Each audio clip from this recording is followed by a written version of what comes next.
Kita ke informasi pertama, pemirsa. Angin kencang menerjang sebuah sekolah dasar di Kudus, Jawa Tengah. Jebolnya atap di sekolah sebabkan puluhan siswa panik saat proses belajar mengajar hingga 2 anak luka tertimpa puing-puing. Kita saksikan.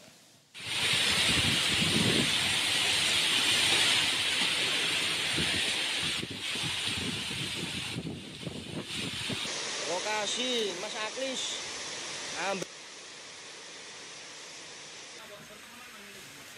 Atap rumah warga serta sekolah dasar di Kabupaten Kudus, Jawa Tengah, porak-poranda diterjang angin kencang pada Senin sore. Jebolnya atap di sekolah sebabkan puluhan siswa panik saat proses belajar mengajar hingga 2 anak luka tertimpa puing-puing.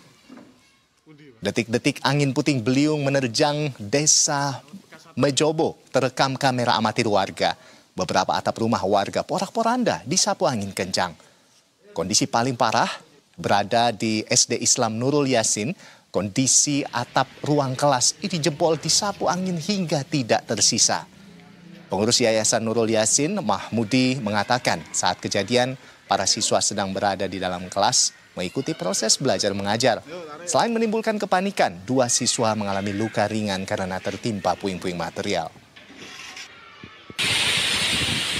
Gemuruh kencang sekali, terus nggak tahu-taunya atapnya itu lari ke atas, akhirnya kabur.